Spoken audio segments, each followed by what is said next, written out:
میں کورونا کا پھیلاؤ جاری، 24 گھنٹوں میں 16 نئی اموات، تعداد 301 ہو گئی، 14,097 متاثرین رپورٹ۔ پنجاب 5,640 مریضوں کے ساتھ سر فہرست، سندھ 4,956، کے پی 1984، بلوچستان 853، گلگت 320 اور اسلام آباد میں 261 کیس رپورٹ ہوئے۔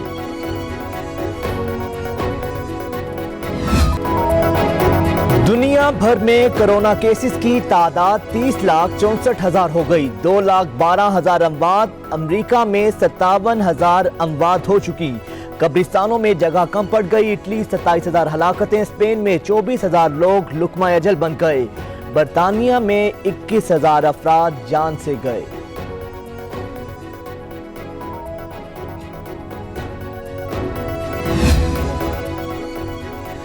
Chairman joint chief of staff committee general Nadeem Raza کا national command and operation centre کا دورہ، کورونا کے خلاف اقدامات پر بریفنگ۔ جنرل ندیم رضا نے وائرس کے خلاف غیر معمولی کاوشوں کو سراہا۔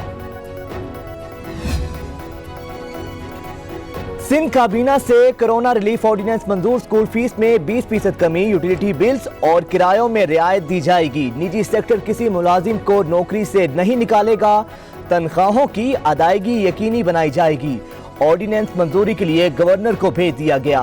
سندھ کابینہ کا جون 2020 تک تنخواہیں نہ لینے کا بھی فیصلہ۔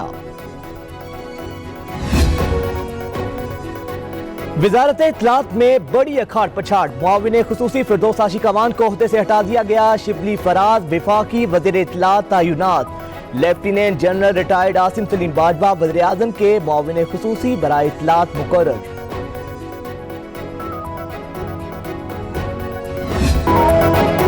حکومت کا چھوٹا کاروبار امدادی پیکیج، 75 ارب روپے کی بڑی منظوری، چھوٹے تاجروں کا 3 ماہ تک کا بجلی کا بل حکومت دے گی۔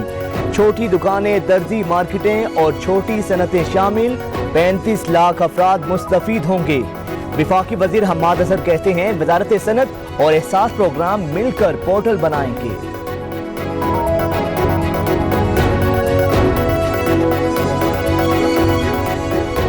وفاق سندھ حکومت کے اچھے کاموں کو بھی سبوتاج کر رہا ہے۔ 18ویں ترمیم کے بعد وفاق کا کوئی کردار نہیں رہا تو ملک میں نیشنل ڈیزاسٹر مینجمنٹ کا ادارہ کیوں موجود ہے؟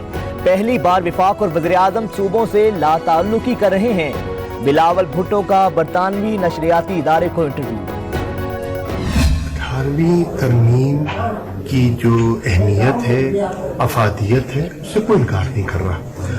18ویں ترمیم کو ختم کرنا حکومت کا ارادہ نہ تھا، نہ ہے۔ حکومت کا 18ویں ترمیم کو ختم کرنے کا کوئی ارادہ نہیں، دیکھنا ہوگا کہ اس کی روح پر کتنا عمل ہوا۔ وزیر خارجہ کہتے ہیں صرف مرکز کی طرف نہ دیکھیں، صوبے اپنا نظام وضع کریں۔ انہیں وفاق کے ساتھ بیٹھ کر 18ویں ترمیم کا اثر نو جائزہ لینا ہوگا۔ 18ویں ترمیم کو ملک کی تمام سیاسی جماعتوں نے اتفاق رائے سے منظور کیا تھا۔ اس پر اس وقت قومی اتفاق رائے پایا جاتا ہے۔ حکومت کی طرف سے اس طرح کے شرانگیز بیانات کا مقصد قوم سمجھنے سے قاصر ہے۔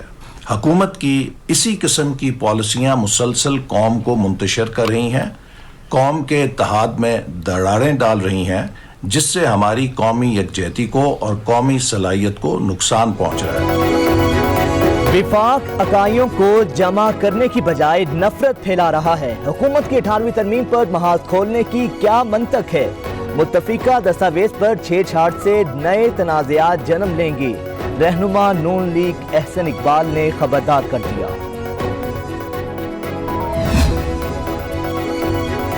رواں سال صدقہ فطر اور فدیے کی کم از کم مقدار 100 روپے فی کس مقرر۔